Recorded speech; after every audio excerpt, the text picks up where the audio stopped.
Hey guys, today I am showing you 3 gadgets I love for the foodie, all while having a whole lot of fun.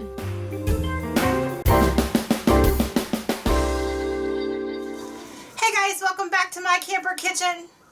Wait a second, something's not right. Hang on. Much better. Okay guys, so today for Foodi Friday, we are going to show you 3 gadgets that we are loving for the foodie, and I'm going to make a recipe that we've made for you guys before, but we're going to try it with something new. So first and foremost, this is our 6.5 quart foodie, and we are getting ready to prepare to travel again. And so one of the cool gadgets that I found for the foodie that I'm absolutely loving is this silicone ring that fits on the top of the foodie. And you see what I did just there? I went, where's my pressure cooker lid? Because that is the question, always. Where is my pressure cooker lid? And that's because there's no good way to store it until now. You stick it on, and it's nice and snug. So this is going to go down in my cabinet below my sink, and now my lid has a way of staying on top of the foodie. Now, my cabinet, if you're going to do this to travel, this is great for the house because we have one of these at the house, and I love it because it just sits on the shelf. Now, if you're going to travel, I probably wouldn't just trust the little rubber ring to, like, if it was in a big open space, to not fly off, but because it's going to be in a snug little cabinet, it helps keep it on there, and it will travel that way. So I won't lose my pressure cooker lid. And also when we're just kind of have the foodie out, but we're not using it, it's also a way to keep track of the lid. So that's my first tip. My first little gadget.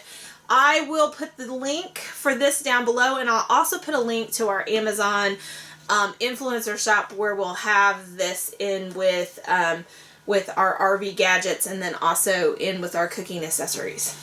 So that brings me to the second thing. And honestly, until I was getting ready for this video, I wasn't even thinking of putting this on here, except I had got this in the mail this week. I had ordered it, and I technically had ordered it for our windows because that's what it's for. It's a window brush, so it's super skinny, and then it has this nice little pointy end on it. So when I was getting the foodie ready for her close-up today, I was going around all the edges with my paper towel and sponge, and I didn't have my foam brushes like I sometimes use, but they kind of fall apart, and I saw this and I was like, ooh. And I've used it to scrub all around, and then my favorite thing, pardon the paper towels, Kim, is to take a paper towel and then use this little straight edge in here in all the little nooks and crannies, and it gets all the little gunk out that comes in between cooking. And it's really easy to use. So now I'm going to go order a couple more of these because there will be a foodie dedicated window brush that I'm going to definitely keep. But the reason that I wanted to get on here today and what we're going to cook with today is my third gadget. And that is, Crock Posse members have been telling me forever to get myself a stainless steel pot for the foodie. Some of you, not sure what I got on my hand there. Some of you might recall that this is not our first foodie pot. There was an incident that we don't speak about with a Mikey and some mashed potatoes and a blender and my foodie. Roll that footage. Anywho, now there is a stainless steel pot. The one that we found is made by Cook Like a Pro. Again, I'll put this link down below, and I will also put it in all the places in our Amazon influencer shop. But I have purchased it, washed it, and now we are going to use it to make one of my favorite dishes that we make at Camp Ludicrous all the time. So one of the dishes that we make absolutely all the time around here is butter chicken, and we oftentimes turn it into barbecue ranch chicken. And I wanted to test that out in this stainless steel pot because I noticed sometimes the chicken sticks a little bit, or doesn't necessarily stick. It just kind of collects at the bottom of this pot. So I wanted to give the stainless steel a try and see if it was going to cause it to stick really badly. Yes, I know I could put a rack in here, but for right now I don't have things quite organized and I don't know where my rack is. I'm guessing I could find one, and if it sticks, I will definitely use one in the future. But I just wanted to test one of our favorite recipes in a stainless steel pot and see if it performed different, because like I said, I literally make this once a week. So this will be something that I can very easily tell if the stainless steel pot makes any kind of difference. So I will get my ingredients and be back here in 3, 2, 1. And I'm back. Okay, so I have 3 pounds of frozen chicken thighs inside of my new 6-quart stainless steel Foodi compatible pot. And it's inside, like I said, my 6.5-quart Foodi. So to that, I'm going to just add what I normally do, and I'm going to eyeball this and just put about a cup of chicken broth in there. I'm going to add a stick of butter for our butter chicken. Then I'm going to add a little garlic powder just because we like that. I think I'm going to go ahead and make this barbecue chicken tonight. And then a little bit of salt. Not too much because the chicken broth has salt in it too, and you can always add salt at the end. Okay, so now I'm going to put on that pressure cooker lid, which I can conveniently know where it is because I don't have to stuff it away in a different cabinet. But there will be no solution for me to, something's crackling. I don't know. Do you hear that? You know what I think it is? I think it's static electricity. Okay, so I should be careful. Anyhow, there is nothing that can help me understand how to keep my lid on because there's little arrows and everything, and I always, I still don't put it on correctly. There we go. So my lid is on. I'm going to set this to seal, and I am going to cook this under high pressure, and I like to do for 15 minutes. Just because I want it super shreddable. I don't want to have to use a mixer, although I could with the stainless steel.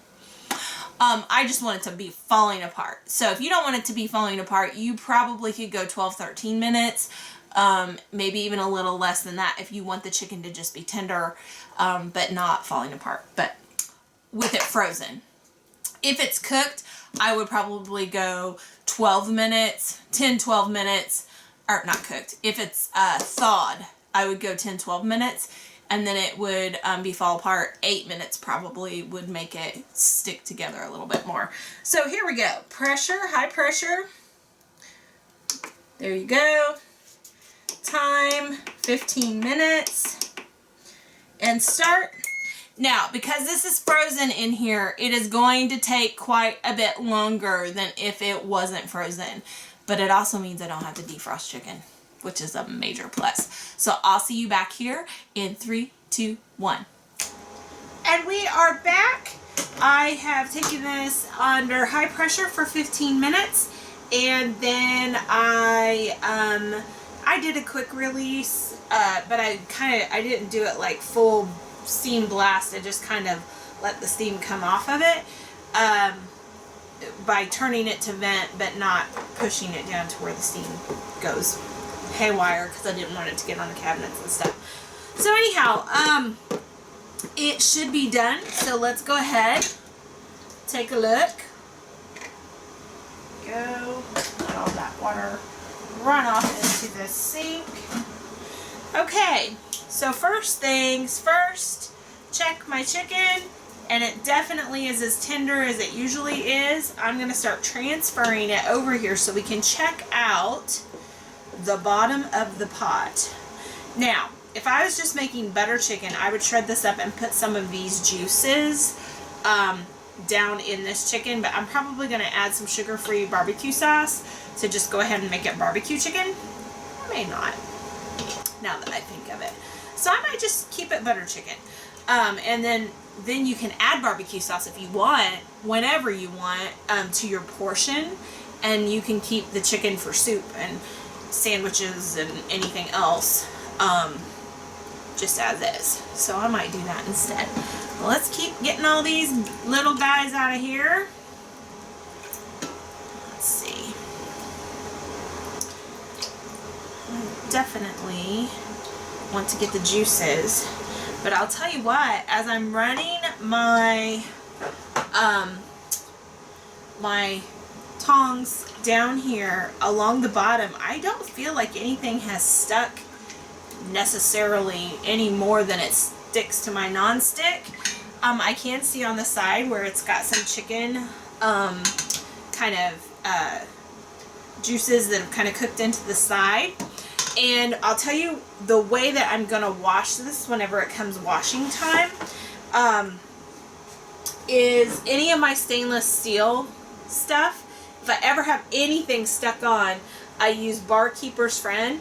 I just get it damp, and then I sprinkle Barkeeper's Friend on it, and I use my sponge to scrub around it, and it gets that food right off. So I'm not too worried. That's what I do with my Instant Pot.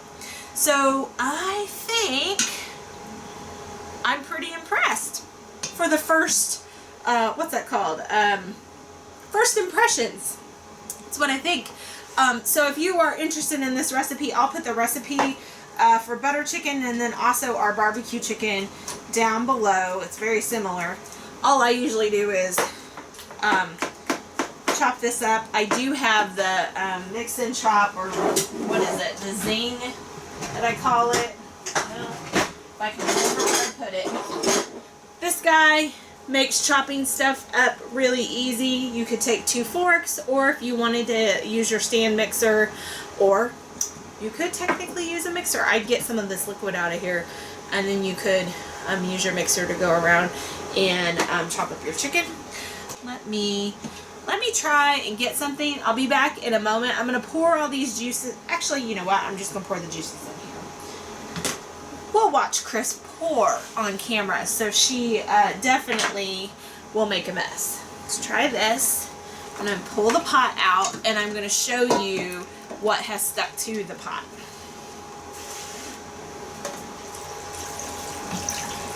This broth is nice and rich and would make a yummy, yummy soup. Okay, so I come to you.